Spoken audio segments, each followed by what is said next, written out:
No Está Tudo Ok desta semana, recebemos em estúdio o Rui Neto, treinador do Hóquei de Barcelos. Depois de ter conquistado a Taça Continental, era imperial trazer o treinador, possivelmente um dos mais titulados do Hóquei de Barcelos. No ano passado conquistou a Liga dos Campeões, para trás tem ainda também uma Elite Cup, tem uma Super Taça António Livramento e a final do Campeonato Nacional. Um treinador que voltou aos minhotos para dar-se o passo seguinte e conquistar os títulos, e por isso era também a nossa vontade voltar a abrir o estúdio do Está Tudo Ok para trazermos esta entrevista em vídeo, a segunda desta temporada, depois de já termos trazido também o Ângelo Girão. Agora temos aqui o Rui Neto. Rui Neto, obrigado por estás aqui connosco e podermos falar um bocadinho sobre estas tuas conquistas. Andávamos a prometer este encontro, tu também vires cá, e agradecemos bastante a ti e ao Hóquei de Barcelos também ter-vos disponibilizado para vocês virem cá e conhecer o 0-0. Já passou alguns dias, já tiveste jogos, mas acreditavas que era possível, depois de um ano passado tão glorioso como aconteceu em Barcelos, começar uma época tão bem como foi esta, já com uma conquista internacional? Antes de mais, obrigado, Humberto, pelo convite. É sempre um gosto enorme estar aqui e falar de hóquei contigo. Respondendo concretamente àquilo que me perguntaste, quando nós iniciámos a época, haveria muitas dúvidas sobre aquilo que seria a época do Hóquei de Barcelos este ano. Primeiro pela pressão das conquistas do ano anterior, depois pela mudança no plantel, que são 50% relativamente à equipa do ano passado. Obviamente que eu, enquanto treinador, sou um treinador ambicioso e com objetivos, e quando construímos esta equipa, eu sabia que era uma equipa que tinha acrescentado elementos com qualidade, mas obviamente que no início de um processo há sempre uma fase de adaptação, de reestruturação, mas quando começámos a trabalhar, eu percebi que a forma como a equipa se estava a entregar ao processo e a forma como a equipa se estava a assimilar, que nos poderiam trazer coisas positivas, e esses sinais já tinham sido dados no Mundial de Clubes, na meia-final contra o Sporting. Acho que se calhar só nós, grupo de trabalho, e pouco mais, acreditariam que seria possível, mas o que é um facto é que o conseguimos, portanto isso. Eu recordo-me no final da temporada passada, em várias conversas que fomos tendo, tu dizeres que eu vou dar luta, eu vou estar lá e vamos dar luta, e vamos ter uma equipa competitiva. No ínfimo, tu já acreditavas que ias lutar por títulos? E eu sempre que inicio uma época, independentemente do plantel que a gente constrói, dos jogadores que a gente tem, de uma forma realista e honesta e séria, eu não posso mencionar mais do que tentar estar nas decisões, e obviamente que estando nas decisões depois temos a probabilidade e a possibilidade de as vencer, porque da forma como o hóquei atualmente está, com o nível que nós temos no nosso campeonato e das equipas que nós temos, e que queiramos quer não, os três grandes estão um bocadinho num patamar acima dos restantes, e quando digo que estão num patamar acima, significa que em 10 vezes que vão disputar títulos ganharão 8, 9, 7, ganharão mais do que os outros. Agora, tu estando nas decisões, tens probabilidades de as ganhar. E nós, quando construímos esta equipa, os elementos que fomos buscar, porque foi uma das coisas que eu, juntamente com a direção, e muito agora com a incorporação do Poca, o Daniel, na nossa estrutura, diretor-geral, porque as pessoas acham piada esse termo, diretor-geral. Mas é esse termo ou não? O Poca é mais do que um diretor-geral. Ele está sempre próximo de nós. Queres dar o cargo efetivo do Poca? Já ouvimos, ele não é treinador adjunto, mas está contigo no banco. Portanto, no fundo, é um elemento muito importante dentro daquela nossa estrutura, porque para além de tudo o que é a parte da organização e de gestão que nos faltava, que um clube grande tem que ter, é um elemento que acabou de sair de competição de pista, com um currículo que toda a gente conhece, com experiência em termos de hóquei que conhece, e portanto é sempre uma mais-valia, para além de toda a outra parte que se enquadra perfeitamente naquilo que é o perfil humano que eu também tenho, e portanto nós temos ali uma simbiose, digamos que se ele fosse mulher de casa fazíamos um casal perfeito. Portanto, e juntamente com as pessoas, nós quando procuramos, isto para te dizer, quando procuramos jogadores, contratar jogadores, definimos um perfil de atleta, construímos um ADN de clube. E o que é isso, um ADN de clube? Não, são valores que nós temos que ter, que nós incorporamos, que o atleta que entra dentro daquele clube tem que perceber o que é que representa o Hóquei de Barcelos no Hóquei Patins, tem que perceber que o Hóquei de Barcelos tem que estar acima de qualquer objetivo individual, tem que ser sempre coletivo, e depois tem que ter as qualidades que nós entendemos, como às vezes acertamos, outras vezes erramos. Felizmente temos acertado mais vezes que aquelas que erramos, e quando contratamos os jogadores, achamos que os jogadores que contratamos tinham qualidade suficiente para nos manter lá em cima, e até à data, e nós sabemos que isto é tudo muito efêmero, penso que não nos enganamos. Tu achas, Rui, que uma das grandes vantagens é teres esse perfil de jogadores em que a meta da superação é algo que nunca está atingida? Além mais do que a superação, é a ambição.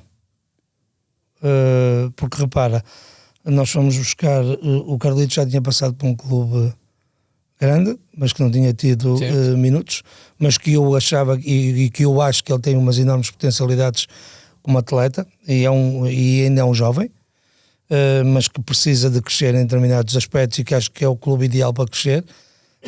Nós fomos buscar um atleta que foi campeão do mundo de seleções há 2 anos, que eu acho que tem um enorme potencial e que eu não tenho dúvidas que vai estar pouco tempo no Hóquei de Barcelos. Estava escondido. O Ivan Morales, que é um excelente jogador. Ele parece estar em Barcelos já há 2 anos. Mas isso, tu olhas para todos eles... Certo. Foi a forma como nós os recebemos. Depois o Kylian, que é um miúdo com algumas características do Pedro, e que tem uma grande margem de progressão, e que se enquadrava dentro do perfil de um atleta jovem com potencialidades para ser desenvolvidas. A baliza. Pois, eu ia chegar a essa parte, que seria provavelmente a maior dúvida, porque, para além do mais, vem com o peso de quem vem substituir. Tu não tiveste dúvidas em escolheres o guarda-redes? Não tive dúvidas nem tempo para ter dúvidas. Pois. Não tive dúvidas nem tempo para ter dúvidas. Acho que esse é um processo que acaba por ser, no teu entender, até da ótica de treinadores, sei lá, é óbvio que o Benfica quis contratar o Conti, pagou pelo Conti, e não há nada a fazer. Portanto, sim, mas a questão aqui é a fase em que foi, não é? É isso. Porque o Conti falou-se durante algum tempo que poderia ir para o Benfica antecipadamente relativamente ao que já estava projetado, e na altura em que se falou, se tem concretizado, nós naquela altura teríamos tido outra opção. O Girão. Exatamente. Se encaixava... Ele já confidenciou aqui que a proposta do Hóquei de Barcelos chegou já fora do seu tempo, não é? Pronto, porque depois, entretanto, as coisas atrasaram-se, e quando essas coisas atrasaram, o Girão já tinha tomado a opção dele de abandonar, mas tinha sido a nossa opção inicial, por várias razões, e isto não minimiza em nada a escolha do Guilherme. Claro. A partir do momento em que nós tivemos que redecidir rapidamente. Sim, até porque esta decisão do Girão é num período em que vocês ainda estão no play-off. Se acontecesse essa decisão, é um período em que ainda está no play-off. A vinda do Guilherme Torrent já surge no fim do campeonato, quando o Benfica fecha o contrato com o Conti, na parte da final, não é? A primeira situação, a primeira altura em que surge a situação do Conti para o Benfica foi no início do play-off. A seguir às Champions. E nessa altura nós tínhamos margem, tínhamos tempo. A decisão definitiva do Conti para o Benfica foi no último jogo com o Benfica. Portanto, ali Já não havia Estávamos em fins de maio, princípio de junho. E já não havia tempo. Já não havia tempo. Basta as pessoas recordarem-se que essa meia-final é Barcelos-Benfica e Porto-Sporting, e o Girão despede-se a seguir ao Sporting Porto. A partir dessa altura, e aí eu tenho que não posso deixar passar o grande trabalho que foi feito pelo Poca e pelo meu presidente, mas nomeadamente pelo Poca, porque defendemos um alvo e fomos até aquilo que podíamos para conseguir esse alvo, e conseguimos, porque a partir do momento em que ficou definido que o Conte saía, olhámos para as opções de mercado que tínhamos e definimos o Guilherme como prioridade. E até à data, com muitas dúvidas que as pessoas tinham. Tu não tinhas? Não tinha e não tenho, e continuarei a não ter, independentemente dele ter muita margem de progressão e fase de crescimento, não só em termos de guarda-redes, mas se calhar mesmo até em termos físicos, que dizem que é uma das coisas que eu acuso, que ele ser pequeno, e prevejo um grande futuro nele também. Deixa-me só fazer aqui um comparativo com as devidas diferenças. O Chanuedo não é propriamente um gigante nos postes. E é também, nesta altura, o guarda-redes titular da Seleção Nacional. Portanto, essa história do ser pequeno é algo que eu acho que devia estar quebrado. Não sei se concordas. Na ótica de olhar não, eu percebo quando as pessoas dizem repara, eu percebo quando as pessoas fazem esta analogia, porque quando olham para a baliza veem alguns buracos entre si. Certo. Eu salvaguardando as devidas comparações, eu revejo muito no Guilherme o momento em que o Conte vem para Braga. Claro. Porque foi eu que fui buscar o Conte para Braga. Era isso que eu ia dizer. E portanto, vi muito bem aquilo que foi o crescimento do Conte até agora. Claro. E com as devidas diferenças e distâncias. Com as devidas diferenças e distâncias, porque para já não há guarda-redes iguais, não há pessoas iguais, mas revejo muito nessa situação. E aquilo que a gente vê, aquilo que eu vejo no Guilherme é um talento. Entre os postos ele tem muito talento. E o Tato? Foste buscar outra vez o Tato? O Tato é um jogador diferente. O Tato é um desafio para nós em todos os aspectos. Se calhar para ele também. Eu estou à vontade para falá-lo, porque essas conversas a gente tem nas frequentes, eu e ele, não só, mas principalmente eu e ele. O Tato é daqueles jogadores que tem tudo em termos técnicos para ser um grandíssimo jogador, mas depois tem outra componente que precisa de ser ajustada, trabalhada, desconstruída também, de certa forma, porque ele construiu muito, ele próprio, ele sabe disso, uma imagem que não é de todo favorável para ele, e é um trabalho que nós temos, é um desafio que a gente tem, potencializar as qualidades técnicas que ele tem e que pode acrescentar e que traz e que acrescenta ao nosso grupo de trabalho, ajustando e alterando aquilo que são as atitudes comportamentais dentro daquilo que eu te falei, que é um ADN do grupo de trabalho. Rui, tu consegues tudo isto num período de 2 meses, sensivelmente. Estamos a 4 de novembro, o dia que estamos a gravar esta entrevista, e a época começou a 25 de agosto, por aí, terá começado a tua época por essa altura. 25 mesmo. 25 mesmo de agosto, estás a ver? Eu depois digo porque é que sei, porque é que foi nesse dia. Tu tens este período em que consegues criar uma equipa, criar um espírito, conquistar títulos, praticar um bom estilo de jogo e com muita identidade, numa altura em que não tens Guilherme Torrens por estar na seleção espanhola, não tens Ivan Morales por estar na seleção espanhola, não tens Luís Querido por estar na seleção portuguesa, não tens Miguel Rocha por estar na seleção portuguesa. Como é que tu conseguiste, no fundo... E depois, a juntar a isso tudo, recebeste os jogadores, o Miguel, entretanto, já teve problemas na mão, o Luís ficou com outra vez uma recidiva na sua ruptura que tinha tido na seleção. Em que é que tu quiseste focar para que o foco não se perdesse e vocês conseguissem chegar a este ponto já numa fase boa da época e ainda muito cedo na época? Há um conjunto de fatores variado. Não há cá falsas, não vamos cantar aqui com falsas humildades. há mérito do meu trabalho, Uhum. por muito que não o queiram valorizar, tem que haver alguma qualidade e mérito de trabalho. Há muito trabalho por trás que não é visível em termos de estrutura, que também é muito importante.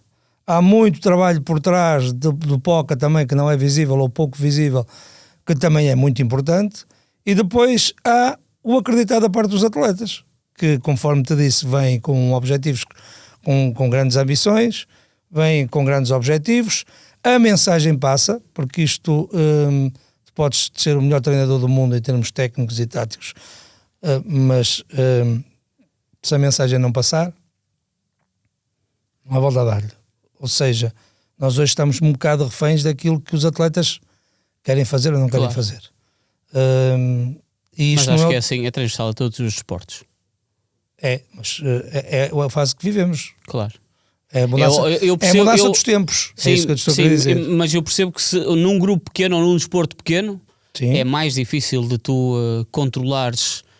Apesar de ser menos gente, eu acho que é mais difícil. Não sei se concordas, mas imagina, num jogo de futebol, se tu tiveres um jogador a falhar, há 10 quiserem num jogo de hóquei, se tiveres um a falhar... Claro.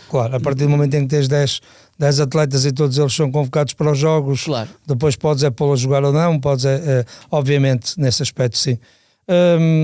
E portanto, conforme te estava a dizer e concluindo, há um conjunto de fatores que permitiram... Que estivéssemos a este nível. Depois também, se nós sabemos que isto também é um momento, não é? Vivemos um momento com uma aura muito grande dentro do clube, as coisas a fluírem de forma muito positivas. Mas tu sentes que o clube também está preparado para o momento em que não estiver assim, em que as coisas não estiverem assim?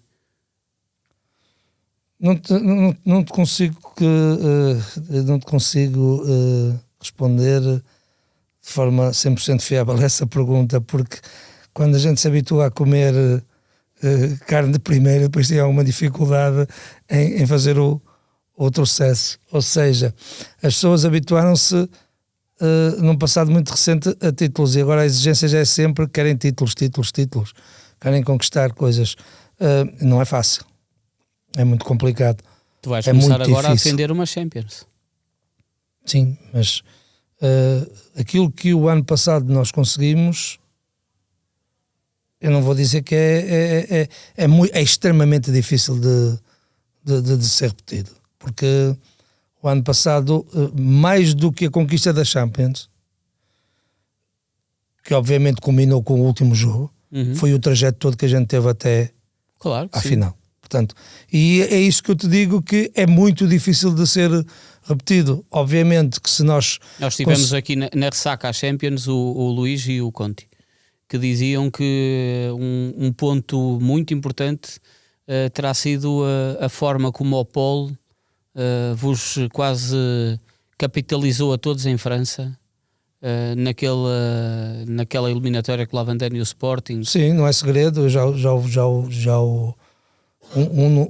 não é segredo para ninguém, eu já o afirmei várias vezes.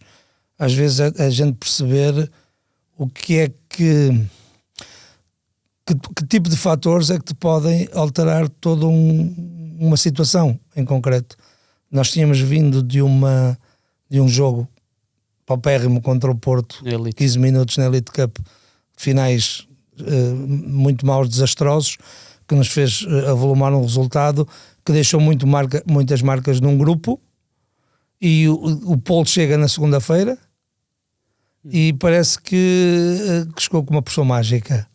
Isso tem muito a ver com aquilo que foi transmitido para dentro do grupo, com aquilo que ele é como pessoa e o que transmite, e aquilo acabou por contagiar toda a gente. E obviamente que tu depois que vais acreditando, e quando tu vais acreditando, vais criando uma dinâmica que depois às vezes é difícil de parar, e no fundo foi isso um bocado que aconteceu. Isto estava-te a dizer que aquilo que a gente conseguiu o ano passado criou-nos responsabilidade, criou-nos alguma pressão, mas eu também sou muito realista e muito, muito ponderado relativamente àquilo que é, e perceber que esta conquista da Taça Continental é muito importante em termos de clube. É um título, mais um título, mas mais do que isso tudo é muito importante para validar todo o processo que a gente está a iniciar. Isso é de facto bastante importante. O vosso estilo de jogo tiveste que mudar muito para este ano? Tive que alterar, obviamente, porque tenho um conjunto de jogadores completamente diferentes. Mas na tua busca de novos jogadores não te preocupaste em tentar trazer alguém que pudesse enquadrar já no que tu tinhas? Não. Pensaste porque... e aproveitaste, ok, vou aproveitar este limpeza aqui completamente entre aspas, para quem não nos está a ver, não, porque para assim, criar coisas novas. Não, porque uma das eu quando faço uma análise no final de qualquer jogo, a primeira análise que eu faço é a minha prestação. Não é a análise concreta da equipa, é a minha prestação enquanto treinador, porque eu tenho sempre coisas a corrigir e a alterar. Depois parto para o restante, mas eu tenho uma premissa muito grande em termos de treinador que vou defendê-la sempre, que é, eu tenho os meus princípios e o meu modelo de jogo, mas ele tem que ser ajustado aos jogadores que eu tenho, não é os jogadores que têm que se ajustar ao meu princípio e ao meu modelo. Eu tenho que potencializar o meu modelo e o meu princípio relativamente aos jogadores que eu tenho. E os jogadores que eu tenho são de características completamente diferentes. Muito curioso tu dizeres isso, porque, sei lá, o Miguel Rocha era defesa, contigo passou a ser avançado, voltou atrás e voltou à frente contigo. Pois, mas isso... lá está, é tu olhares e teres uma percepção de determinada situação, pões-la em prática e ok, ficas satisfeito porque ela correu bem, mas também corres o risco dela não correr bem. Obviamente que depois tu, antes de tomares a decisão, fazes uma análise profunda sobre isto tem condições, porque também não podes pegar e dizer assim, não, vou fazer só porque vou ter com a cabeça não. É uma análise que é feita e depois corres o risco ou assumes essa responsabilidade de fazer uma alteração. E eu também já não é segredo para ninguém, já o afirmei várias vezes, mesmo até em meios de comunicação, nós jogamos de maneira completamente diferente relativamente ao ano. Os princípios são os mesmos. Sim. Mas jogamos de maneira diferente. Nós somos mais coletivos este ano do que éramos o ano passado. Porque o ano passado tínhamos dois jogadores que nos permitiam individualizar o jogo. O Danilo e o Paulo. E eu adaptava o jogo sem qualquer tipo de prejuízo da equipa a esses dois jogadores que tinham dessa função. Portanto, é ajustar aquilo que é o... Torna o jogo também mais difícil para os adversários perceberem. Sim, mas... Concordas com isso? Sim, concordo, mas eu percebo, porque o improviso do 1 contra 1, da individualidade... Podes anular, ou não, tens mais ou menos dificuldades. Sim. Agora, em termos coletivos, nós somos mais coletivos este ano, porque não temos as individualidades que tínhamos o ano passado. O meu desafio como treinador este ano não é maior nem menor, é diferente. Lá está, tu ajustares aquilo que tu defendes, que tu tens como modelo, como um princípio, adaptar aos jogadores. Eu defendo, e qualquer atleta que é treinado por mim pode facilmente confirmar isto que eu estou a dizer, eu tenho princípios ofensivos e defensivos, mas dentro dos princípios, por exemplo, dos princípios ofensivos, eu não defino A, B, C ou D. Há variantes. E essas variantes podem ser definidas consoante o adversário que nós vamos encontrar no fim de semana a seguir. Portanto, agora, isto é tudo muito mais fácil de falar. A ganhar, obviamente. Parece que a música é diferente, como é óbvio, mas não é? Voltamos aqui um bocadinho ao início que tu dizes, que é se os jogadores não entenderem a tua mensagem, não aceitarem, não acreditarem nela, é tudo muito mais difícil. Esquece, cai como um castelo de cartas, isso não tens, mas isso é factual, não temos a mínima hipótese. Como é que está a ser o teu dia-a-dia sem dar aulas? Perfeito, porque agora tenho tempo para respirar e pensar, ok, quase todo o dia, portanto passo mais tempo em termos de pavilhão,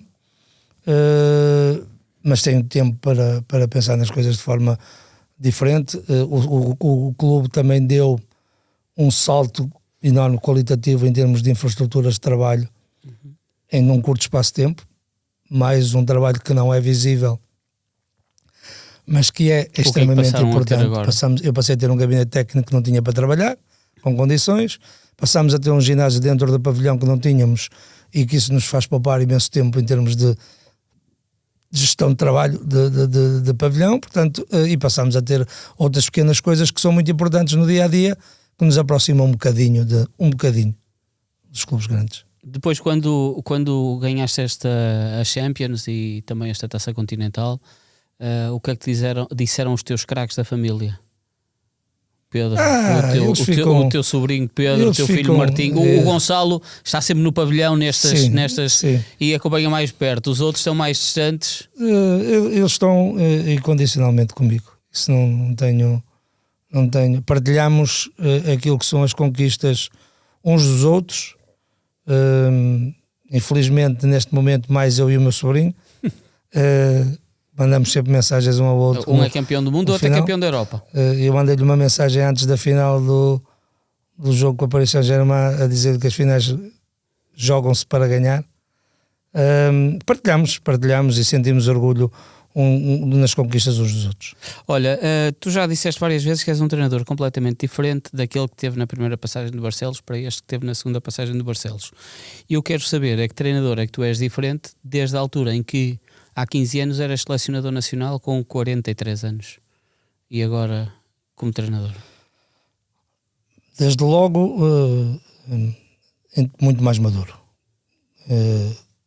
porque a gente comete erros às vezes fruto da personalidade, fruto da forma como a gente lida com as pessoas ou com os atletas, vai cometendo alguns erros e temos que aprender com eles. E desde logo, eu quando disse que nesta segunda passagem por Barcelos era o mesmo treinador, mas diferente em termos não de trabalho, de pista, mas em termos de relacionamento. Havia coisas que eu não tinha definido limites e que comecei a definir os limites para que não se tornasse a cometer os mesmos erros, que a gente tem que aprender com os erros que comete, como é óbvio, não é? A responsabilidade não pode ser só dos outros, também é nossa, e eu assumo as minhas responsabilidades nesse aspecto. Relativamente a selecionador com 43 anos, amadureci completamente, deixei de acreditar em muita gente, que é um dos princípios que nós no desporto temos que ter um bocado infelizmente, temos que nos deixaste de acreditar ou passaste a estar desconfiado de muita gente? O termo que tu quiseres é diferente.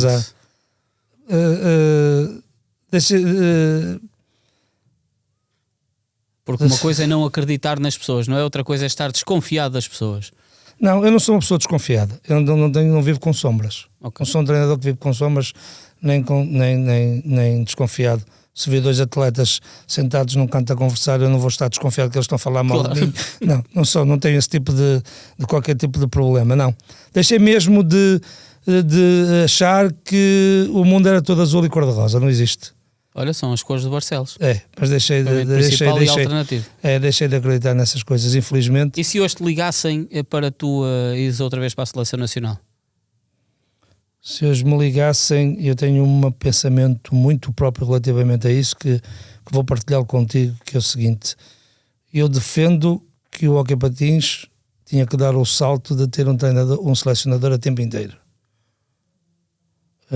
Que não devia de ser um selecionador que trabalhasse em part-time ou que acumulasse funções noutro clube.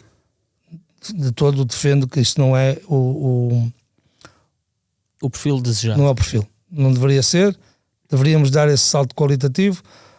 Justifica-se com o facto de o hóquei só ter uma competição por ano ou 2 competições no máximo por ano.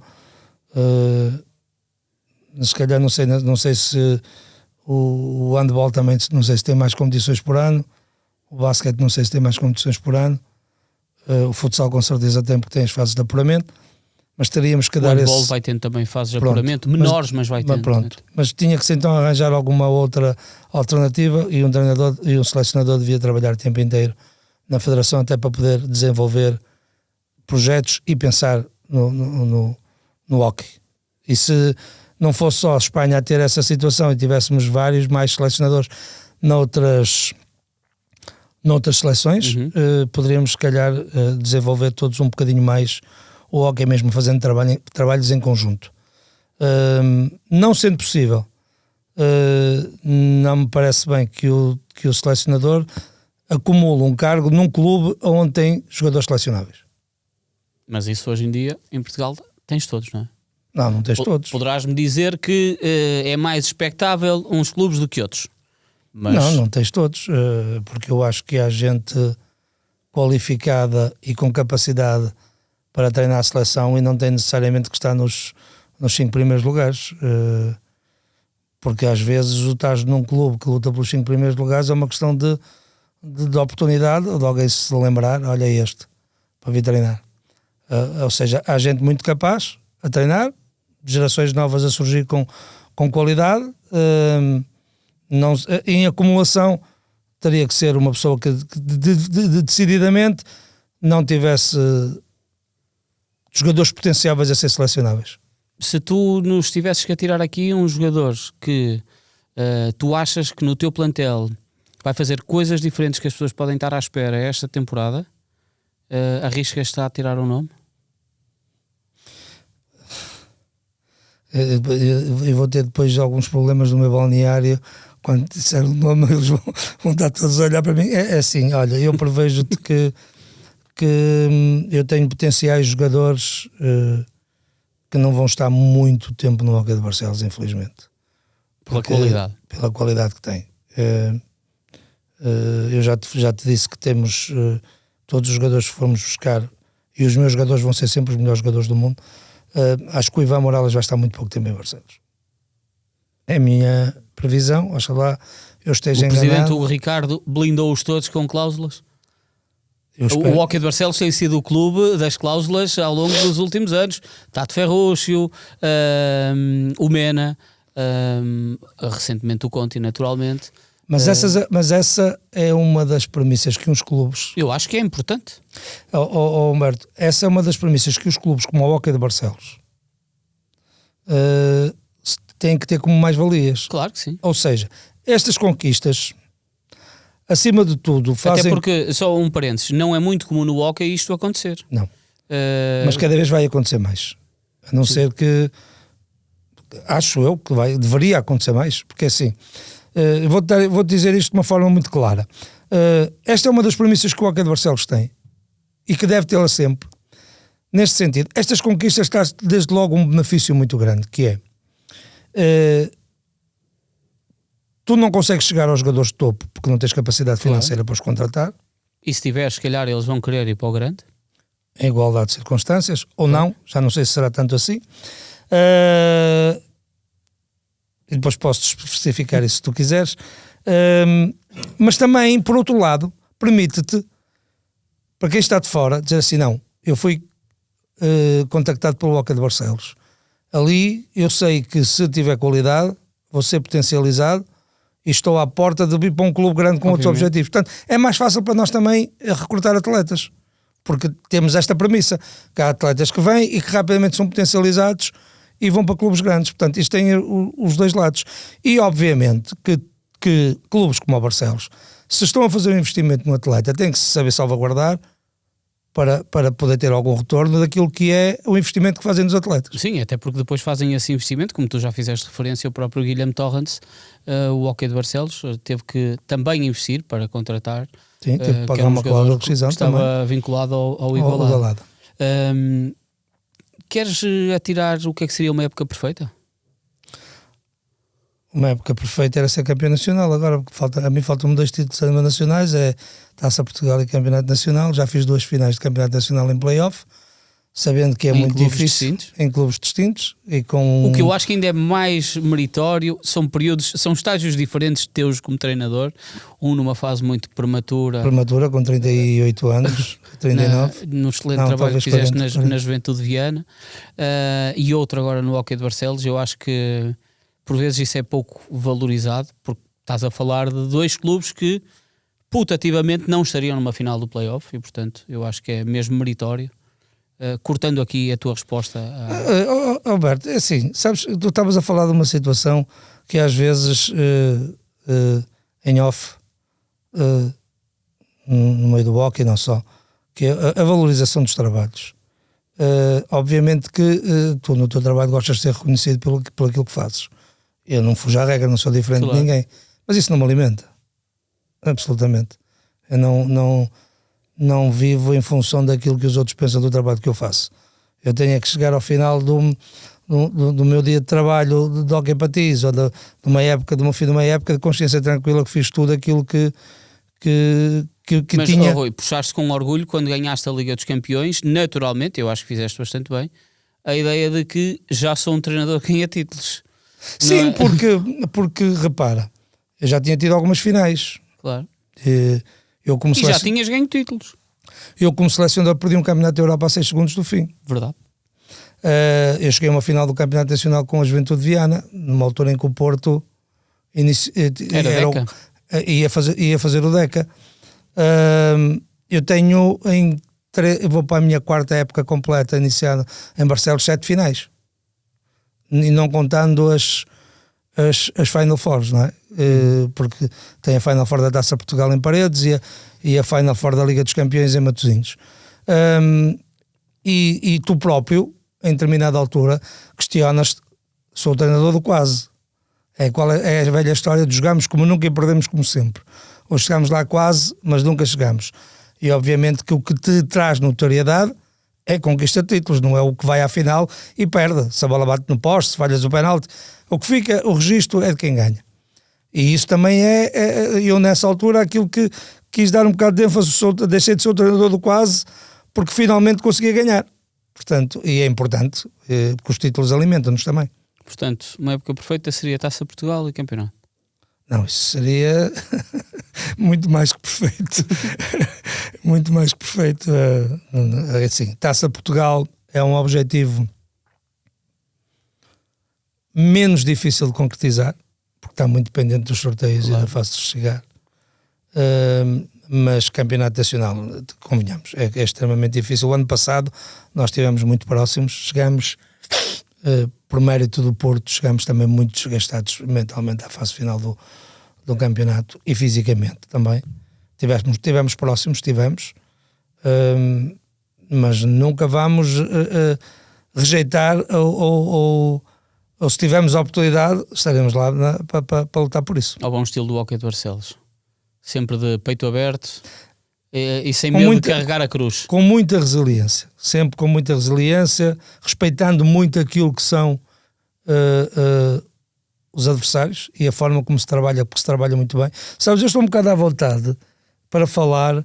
Eu também já o falei várias vezes, e até em conversa contigo numa entrevista que te dei, ou duas já anterior, que assim, no hóquei é muito difícil, no momento alguém me vai mostrar um panorama que eu não conheça. Não é ensinar, porque ensinar a gente, eu digo às vezes ensinar, ok, a gente está sempre a aprender. Porque eu já passei por tudo aquilo que é hóquei patins. Iniciação à patinagem, formação, terceira divisão, segunda divisão, primeira divisão, seleção nacional. Portanto, já passei por todos os patamares do hóquei patins. E uma das coisas que eu valorizo muito é o trabalho que é feito nos clubes pequenos, porque não se trabalha com os mesmos recursos dos clubes grandes. E tu, por exemplo, numa equipa que não luta, vamos colocar do 6º lugar para baixo, para tu competires ao nível que o hóquei está no nosso campeonato nacional, tens de ter qualidade de trabalho e tens de trabalhar muito bem, porque não é fácil, é muito difícil. O nosso nível qualitativo de campeonato não é o título, somos o melhor campeonato do mundo, é indiscutivelmente temos o melhor campeonato do mundo, a melhor qualidade em termos de campeonato, porque é menos diferenciado relativamente aos outros campeonatos. Isto é cíclico. Certo. Não é um menospreço para ninguém. Temos os melhores jogadores do mundo, temos de ter o melhor campeonato do mundo. E o nível está muito alto de ano para ano, porque aquilo que tu vês é que as equipas grandes vão se reforçando. Claro. Já têm muita qualidade, ainda vão acrescentando qualidade, o que faz com que as outras equipas tenham que subir também um patamar para poder competir com essas. Rui, obrigado por teres vindo aqui connosco ao 00, teres trazido a Taça Continental. Desejo-te o resto de uma grande temporada e é um gosto sempre receber-te aqui. Para mim, eu agradeço-te, muito obrigado e espero estar aqui em breve novamente, que é bom sinal. As portas estão sempre abertas muito para trazer as tuas conquistas também, Rui Neto. O nosso convidado do Está Tudo Ok desta semana, já sabem que está tudo sempre no 00.